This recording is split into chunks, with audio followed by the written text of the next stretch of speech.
மக்களவை தொகைக்கு ஏற்ப தொகுதிகளை கூட்டுவதும் குறைப்பதும் தான் தொகுதி மறுசீரமைப்பு. இதற்காக 1952ஆம் ஆண்டிலேயே டெலிமினேஷன் கமிஷன் ஆக்ட் இயற்றப்பட்டது. அதன்படி ஒவ்வொரு 10 ஆண்டிற்கும் ஒருமுறை டெலிமினேஷன் கமிஷன் அமைக்கப்பட்டு தொகுதிகள் மறுவரையறை செய்யப்படும். 1952 செய்யப்பட்ட திருத்தத்தின்படி இந்தியாவில் 494 தொகுதிகள் இருந்தன. இதற்கு பிறகு 1963 தொகுதிகளின் எண்ணிக்கை 522ஆக உயர்த்தப்பட்டது. 1973 இந்த எண்ணிக்கை 543ஆக உயர்த்தப்பட்டது. அதேபோல சட்டமன்ற உறுப்பினர்களின் எண்ணிக்கையும் தொடர்ந்து அதிகரிக்கப்பட்டது. இதன் பிறகு 1975ஆம் ஆண்டில் மக்கள் தொகை கட்டுப்பாட்டு திட்டங்கள் அமல்படுத்தப்பட்டு வருவதால் தொகுதி மறுசீரமைப்பை அடுத்த 25 ஆண்டுகளுக்கு மேற்கொள்ளக்கூடாது என ஒரு முடிவு எடுக்கப்பட்டது. 2001 இந்த 25 ஆண்டு காலம் முடிவுக்கு வந்தபோது 2002 தொகுதி மறுசீரமைப்பு செய்ய வேண்டிய கட்டாயம் ஏற்பட்டது. இதையடுத்து அரசமைப்பு சட்டத்தில் செய்யப்பட்ட 84வது திருத்தத்தின் மூலம் இது மேலும் 25 ஆண்டுகளுக்கு தள்ளி போடப்பட்டது. அதன்படி 6 சட்டமன்ற தொகுதிகளை அடங்கியதே ஒரு மக்களவை தொகுதி என்ற வரைமுறை தற்போது வரை பின்பற்றப்பட்டு வருகிறது. இந்நிலையில் இந்த 25 ஆண்டு 2026 முடிவுக்கு வருகிறது.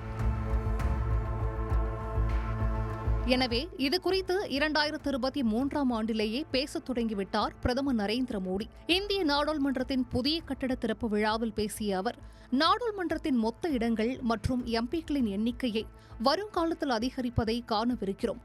ஆகவே புதிய நாடாளுமன்றத்தை நிர்மாணிப்பது காலத்தின் தேவையாக இருந்தது என குறிப்பிட்டிருந்தார். இதனையடுத்து 2023ஆம் ஆண்டில் வெளியான கார்னகி ரிப்போர்ட் தென் மாநிலங்களை விட வட மாநிலங்களில் மக்கள் தொகை அதிகரித்து வருவதாக தெரிவித்திருந்தது.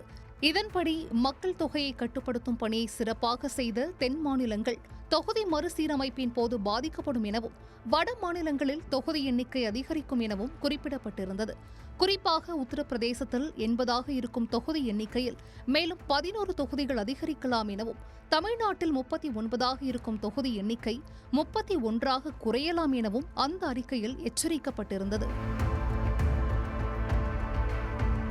இந்த தொகுதி மறுசீரமைப்பை 2026க்கு பிறகு அமல்படுத்தினால் இந்தியாவில் சமமற்ற நிலை உருவாகும் எனவும், மாநிலங்களவையில் தென் மாநிலங்களின் குரல் ஒடுக்கப்படலாம் என கருதுகின்றனர் அரசியல் விமர்சகர்கள். மேலும் தொகுதி மறுசீரமைப்பு என்பது மக்கள் தொகையை குறைத்து காட்டி இலக்கை எட்டிய தென் மாநிலங்கள் தங்கள் பொறுப்புணர்ச்சிக்காகவே தண்டிக்கப்படும் செயல் என பலரும் கருத்து தெரிவித்து வருகின்றனர். இந்நிலையில் இதனை எதிர்க்கும் விதமாக தென்னிந்தியா மீது ஒரு கத்தி தொங்குகிறது. மிகப்பெரிய உரிமை போராட்டத்தை நடத்த வேண்டிய சூழலுக்கு நாம் தள்ளப்பட்டுள்ளோம்.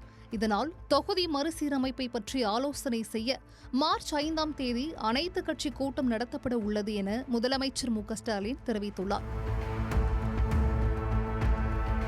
இந்நிலையில் அனைத்து கட்சி கூட்டத்தில் எடுக்கப்பட உள்ள முடிவு என்ன? இந்த சட்ட சிக்கல்களை எல்லாம் கருத்தில் கொண்டு 2001ஆம் ஆண்டில் நடந்ததைப் போல் இந்த தொகுதி மறுசீரமைப்பை மத்திய அரசு ஒத்திவைக்குமா அல்லது அதனை நிறைவேற்றுமா? பொறுத்திருந்துதான் பார்க்க வேண்டும்.